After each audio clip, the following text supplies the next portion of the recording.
मैं बनना चाहूँ जैसा पर शायद सपनों में, मैं उड़ना चाहूँ जैसा पर शायद सपनों में।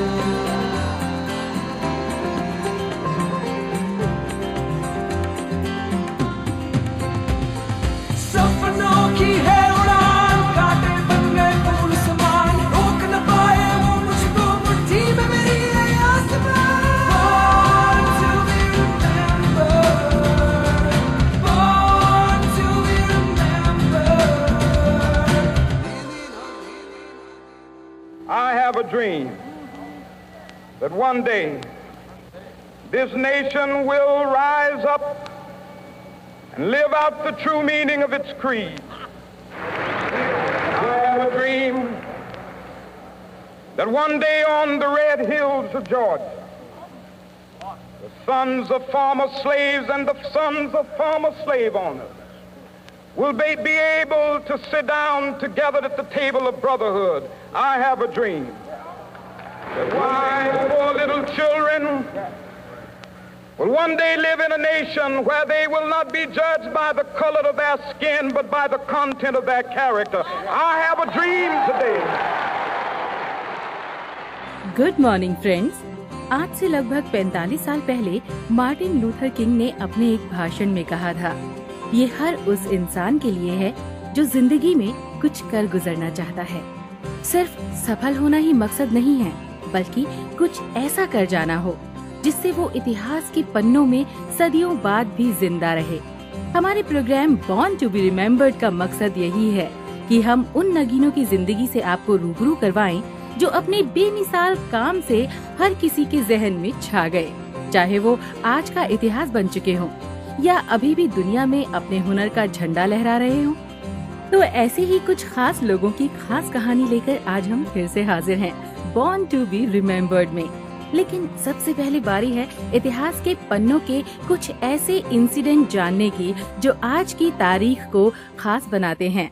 दोस्तों, आप सभी को ये तो पता ही होगा ना कि हिंदुस्तान दुनिया का सबसे बड़ा लोकतांत्रिक देश है, और अगर लोकतांत्रिक देश की सही मिसाल देखनी है तो हमारे संसद का लोअर हाउस कहे जाने वाले लोकसभा से परफेक्ट एग्जाम्पल कोई और हो ही नहीं सकता है, जहां हमारे जैसे आम लोग ही उन्हें पहुंचाते हैं, जो हमारी बात की नुमाइंदगी संसद में करते हैं और आम इंसान और सरकार के बीच की मजबूत कड़ी बनाते हैं।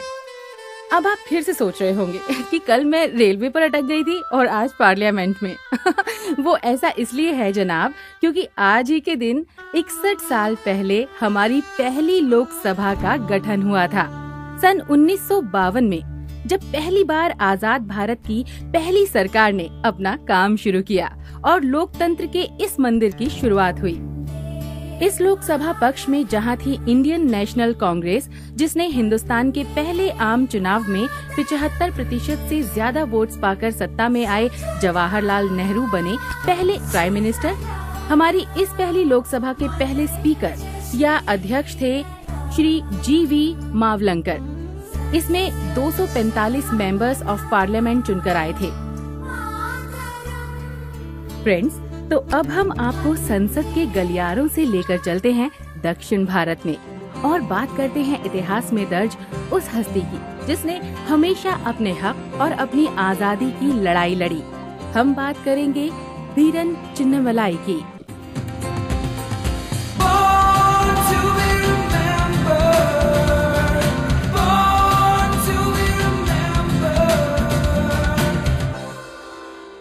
एक ऐसा राजा जिसने कभी भी किसी भी विदेशी को अपनी सरजमी पर टिकने नहीं दिया। धीरन चिन्नमलाई 17 अप्रैल 1756 को एरॉयड तमिलनाडु में जन्मे थे। देश में आजादी का बिगुल यूं तो 1857 में बजा था, लेकिन धीरन चिन्नमलाई ने आजादी की लड़ाई का मतलब तो बहुत पहले ही समझ लिया था। पोंगू नाडु के क्रांतिकारी ने पहले मैसूर के नवाब हैदर अली के खिलाफ आवाज उठाई और उनके शासन को ललकारा। कहा यह भी जाता है कि एक बार जब हैदर अली का नुमाइंदा किसानों से टैक्स लेने आया तो धीरन ने वो टैक्स छीनकर किसानों को वापस कर दिया और ये बात हैदर अली को बिल्कुल भी गवारा नहीं रही। 1782 में हैदर अली के इंतकाल के बाद उनके बेटे टीपू सुल्तान ने मैसूर की गद्दी संभाली। उस वक्त तक भारत में ईस्ट इंडिया कंपनी अपने पैर पूरी तरह से पसार चुकी थी। जब 1801 में पॉलीगर की लड़ाई शुरू हुई तो उसमें धीरन चिन्नमलाई ने टीपू सुल्तान का साथ दिया और अंग्रेजों के छक्के छुड़ा दिए। टीपू सुल्तान की मौत के बाद 1805 के आसपास अंग्रेजों ने धीरन चिन्नमलाई को गिरफ्तार कर लिया और बाद में उन्हें फांसी पर चढ़ा दिया गया। एक सफल सेनापति और जाबाज सिपाही धीरन चिन्नमलाई ने आजादी की लड़ाई की वो लौ जलाई जिसने पूरे देश में अंग्रेजों की हुकूमत को जलाकर खाक कर दिया। इस महान क्रांतिकारी को हम सैल्यूट करते हैं। Born to be remembered, born to be remembered. 17 अप्रैल 1916 को जन्म हुआ एक ऐसी महिला का जिसने दुनिया को ये बताया कि औरतें बाकी फील्ड्स की तरह पॉलिटिक्स में भी कुछ कर सकती हैं। इतना ही नहीं, वो एक देश भी चला सकती हैं, जिन्हें दुनिया की पहली महिला प्राइम मिनिस्टर होने का गौरव मिला। हम बात कर रहे हैं श्री माव भंडार नायके की और इनका जन्म एक इन्फ्लुएंशियल फैमिली में हुआ। 1940 में उनकी पढ़ाई खत्म होते ही उनकी शादी सोलोमन भंडार नायके से हो गई। श्रीलंका की राजनीति में भंडार नायके का परिवार एक जाना माना नाम था। सोलोमन श्रीलंका की यूनाइटेड नेशनल पार्टी के फाउंडर मेंबर्स में से एक थे और 1947 में श्रीलंका के आम चुनाव में सोलोमन हाउस ऑफ रिप्रेजेंटेटिव के लिए चुने गए। यूनाइटेड नेशनल पार्टी और सोलोमन का साथ ज्यादा लंबा नहीं रहा और सोलोमन भंडार नायके ने अपनी अलग पार्टी श्रीलंका फ्रीडम पार्टी का गठन कर लिया और अगले आम चुनाव में सोलोमन श्रीलंका के प्रधानमंत्री चुने गए। प्रधानमंत्री बनने के 3 साल के भीतर ही सोलोमन की हत्या कर दी गई और सत्ता की बागडोर श्री माव के हाथ में आ गई, जिसे उन्होंने बखूबी संभाला। 1960 के आम चुनाव में उन्होंने इतिहास रचते हुए दुनिया की पहली फीमेल प्राइम मिनिस्टर बनने का गौरव प्राप्त किया। श्री माव भंडार नायके ने श्रीलंका की सत्ता को इतनी निपुणता से संभाला कि वो एक बार नहीं बल्कि 3 बार देश की प्रधानमंत्री चुनी गईं। साल 2000 में चौथी बार जब वो प्रधानमंत्री पद की मजबूत दावेदार थीं, तभी इलेक्शन के दौरान उनकी मौत हो गई।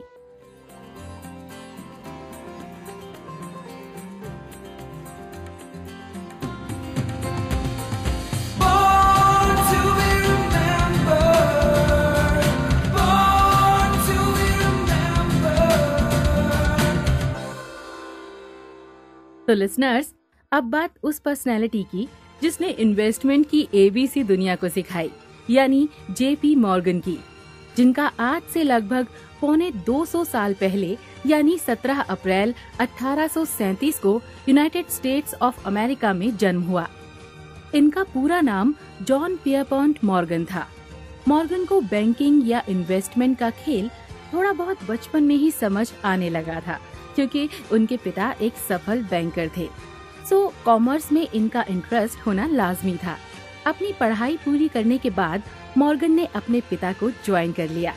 उन्होंने बैंकिंग के गुण सीखने के बाद 1871 में अपनी खुद की कंपनी शुरू की, जिसे बाद में नाम दिया गया JP Morgan and company. Morgan ने अपनी इस कंपनी के जरिए पूरी दुनिया को बैंकिंग के साथ साथ ये भी समझाया कि पैसा ही पैसे को खींचता है और बैंक बैलेंस को बढ़ाने का सबसे अच्छा तरीका है इन्वेस्टमेंट। 1895 तक JP मॉर्गन एक इतने बड़े इन्वेस्टर और बिजनेसमैन बन चुके थे कि जब अमेरिकी सरकार पर आर्थिक संकट के बादल मंडराए तो उन्होंने अमेरिकी सरकार की फाइनेंशियली हेल्प भी की और 1901 में JP मॉर्गन ने यूनाइटेड स्टेट्स स्टील कॉरपोरेशन की नींव रखी और देखते ही देखते यूनाइटेड स्टेट्स स्टील कॉरपोरेशन दुनिया की हाईएस्ट स्टील मैन्युफैक्चरिंग कंपनी बन गई।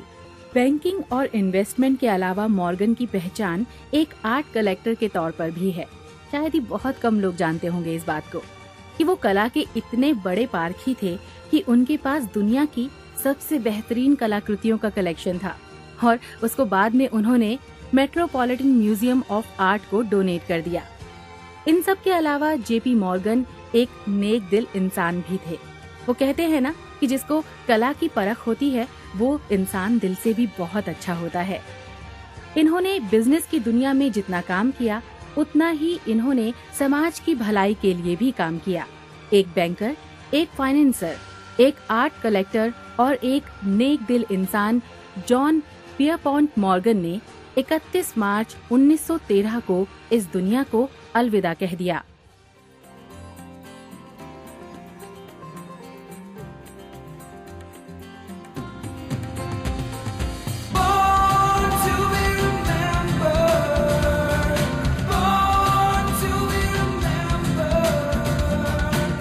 राजनीति और बिजनेस की दुनिया से अब रुख करते हैं बिलियर्ड्स यानी खेल का, क्योंकि आज है उस इंडियन प्लेयर का बर्थडे जिसने 90 के दशक में बिलियर्ड्स की दुनिया पर राज किया। हिंदुस्तान में बिलियर्ड्स का दूसरा नाम बन चुके गीत सेठी से होगी अब आपकी पहचान, जो आज अपना 42वां बर्थडे केक काट रहे हैं। 1961 में दिल्ली में जन्मे गीत की स्कूलिंग अहमदाबाद में हुई और कॉलेज दिल्ली से। बिजनेस में मास्टर्स की डिग्री होल्डर गीत को बिजनेस से ज्यादा खेल की दुनिया रास आई और उन्होंने खेल की दुनिया में आगे बढ़ने की ठान ली। 1985 और 1987 में वर्ल्ड एमेच्योर बिलियर्ड्स चैंपियनशिप में जीत दर्ज करने के साथ ही गीत ने बिलियर्ड्स की दुनिया में अपने कदम जमाने शुरू कर दिए। इन्होंने 1989 में आंध्र प्रदेश में हुए नेशनल स्नूकर चैंपियनशिप में 147 पॉइंट्स ब्रेक किए, जो कि अपने आप में एक रिकॉर्ड है जिसे किसी एमेच्योर प्लेयर ने पहली बार बनाया था। 1995 से 2001 तक गीत सेठी ने वर्ल्ड एमेच्योर टाइटल्स और वर्ल्ड प्रोफेशनल बिलियर्ड्स चैंपियनशिप को कई बार जीतने का कारनामा कर दिखाया और कई रिकॉर्ड्स भी अपने नाम किए। खेल की दुनिया से अब आपको लिए चलते हैं म्यूजिक की रंगीन दुनिया में, जहां आज अपना जन्मदिन मना रहे हैं। इतनी जल्दी नहीं। इससे पहले कि मैं उनके बारे में आपको कुछ बताऊं, पहले ये गाना सुन लेते हैं।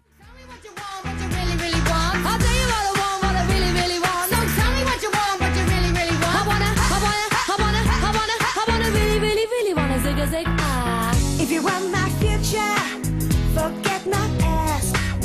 If you wanna get with me, better make it fast. Now don't go wasting my precious time. Get your act together, we could be just fine. I'll tell you what I want, what I really, really want. So tell me what you want, what you really, really want. I wanna really, really, really wanna say. If you wanna be my lover, you gotta get with my friends. Make it last forever. Friendship never ends. If you wanna be my lover, you have got to give. Taking is too easy, but that's the way it is. What you think about that? Now you know how I feel. Say you could handle my love. Are you for real? I won't be hasty. I'll give you a try.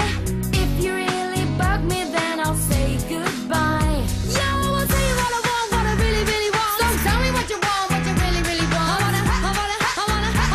I wanna really, really, really wanna say. If you wanna be my lover, you gotta get with my friends. Make it last forever. Friendship never ends. If you wanna be my lover, you have got to give. Friends, मुझे ऐसा क्यों लग रहा है कि आप ये गाना सिर्फ सुन ही नहीं रहे बल्कि गुनगुना भी रहे थे। 1996 में रिलीज हुआ ये गाना जितना इंटरेस्टिंग है उससे भी ज्यादा इंटरेस्टिंग था ये बैंड ऑफ गर्ल्स, जिसने फीमेल पावर को अपने ढंग से दर्शाया।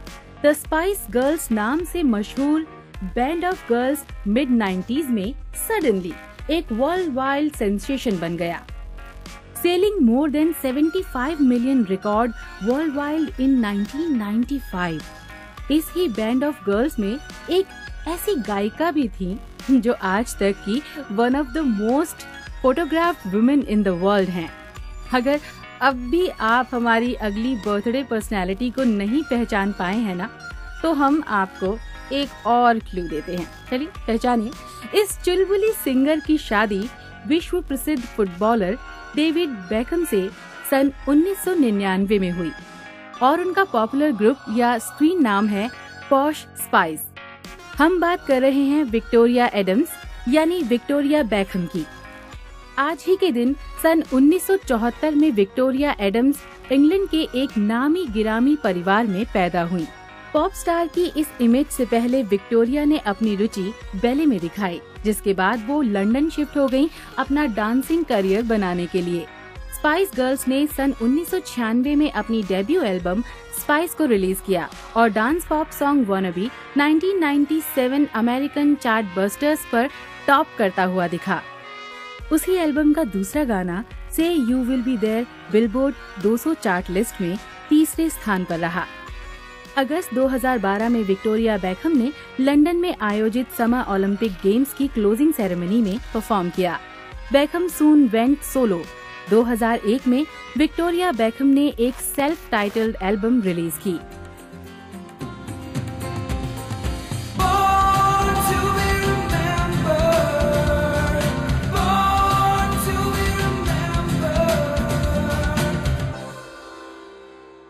म्यूजिक की दुनिया से अब आपको लिए चलते हैं बॉलीवुड और टॉलीवुड की दुनिया में, क्योंकि अब जिस पर्सनैलिटी का हम बर्थडे सेलिब्रेट करेंगे ना, वो मुझे तो बहुत पसंद है। बहुत स्मार्ट दिखते हैं, कई लड़कियों को बहुत पसंद होंगे। हम बात करेंगे सिद्धार्थ की। तो भाई इससे पहले सिद्धार्थ के बारे में मैं आपको और भी बहुत कुछ बताऊं, चलिए ये डायलॉग सुन लेते हैं। यार, भगत सिंह, आजाद, बिस्मिल, अशफाक, इन्होंने जान दी थी ना देश के लिए। कुछ हुआ? सब बेकार। आज हालत देखिए इस देश की, और किसी को पड़ी भी है कि इन्होंने जान दी थी। यहाँ पे सिस्टम को बदलने की कोशिश करो, सिस्टम खुद तुम्हें बदलता है। सब माँ की पेट से सीख के आते हैं ना, बेईमानी और करप्शन। कोई फ्यूचर नहीं है यार इस देश का।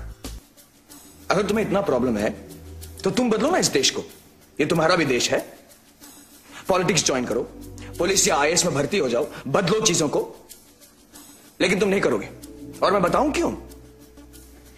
क्योंकि घर की सफाई में हाथ गंदे कौन करे, हैं? अगर इतनी हिम्मत है तो आगे बढ़ो ना, बदलो इस देश का फ्यूचर। कुछ नहीं बदलेगा यार, ऐसे ही होता है, ऐसे ही होता रहेगा। इधर तुम शुरुआत करो, वहां तुम्हारा दी एंड हो जाएगा। करेक्ट, बस अलग होगा तो तुम्हारा दी एंड द स्टाइल। फ्रेंड्स, आपको तो पता ही है कि हम बात करेंगे सिद्धार्थ की, एक ऐसे एक्टर जिसने साउथ में तो अपना लोहा मनवाया ही, साथ ही साथ हिंदी फिल्मों में भी अपनी एक अलग छाप छोड़ी। 17 अप्रैल 1989 को चेन्नई में जन्मे सिद्धार्थ को शुरू से ही फिल्में अपनी ओर लुभाती थी और कहीं न कहीं सिद्धार्थ ने भी सिल्वर स्क्रीन की चमकीली दुनिया में कुछ कर गुजरने के सपने देखे थे। लेकिन ये सपने एक्टर बनने के नहीं, बल्कि फिल्म मेकर बनने के थे। और सिद्धार्थ का ये सपना सच तब होने लगा जब बतौर असिस्टेंट डायरेक्टर उनके फिल्मी करियर की शुरुआत हुई। लेकिन किस्मत में तो पर्दे के पीछे नहीं, बल्कि पर्दे पर छाना था। और फिर आई सिद्धार्थ की झोली में उनकी पहली तमिल फिल्म बॉयज। साउथ के बड़े स्टार्स में अपना नाम शुमार करने के बाद फिल्म रंग दे बसंती से सिद्धार्थ ने बॉलीवुड में कदम रखा और रंग दे बसंती का करण सिंघानिया का किरदार लोगों को इतना पसंद आया कि वो बॉलीवुड स्टार की लिस्ट में शामिल हो गए। रंग दे बसंती में आमिर खान जैसे एक्टर के साथ सिद्धार्थ ने न सिर्फ स्क्रीन शेयर की, बल्कि अपनी जबरदस्त एक्टिंग से सबको इम्प्रेस भी किया। गुजरने को खून चला आँखों के शीशे में उतरने को खून चला,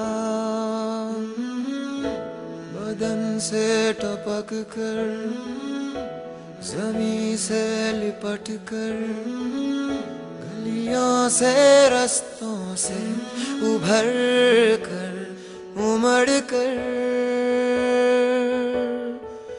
नए रंग भरने को खून चला।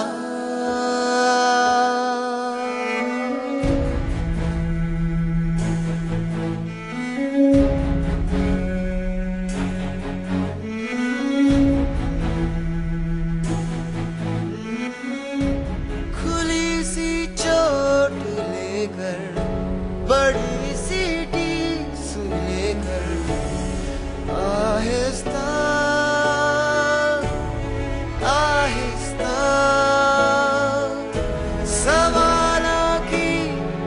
उंगली जवाबा की मुट्ठी संग लेकर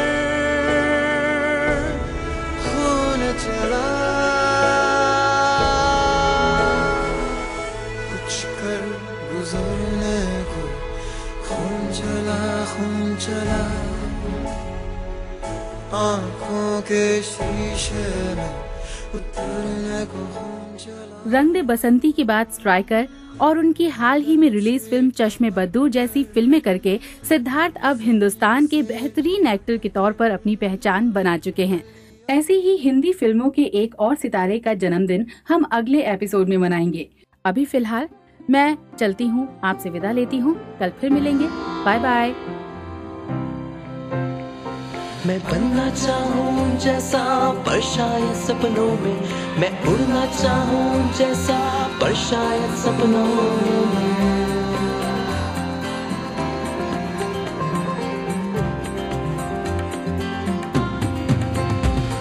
सपनों की है उड़ान, कांटे बन गए फूल समान, रोक न पाए वो मुझको मुट्ठी में मेरी है आसमान।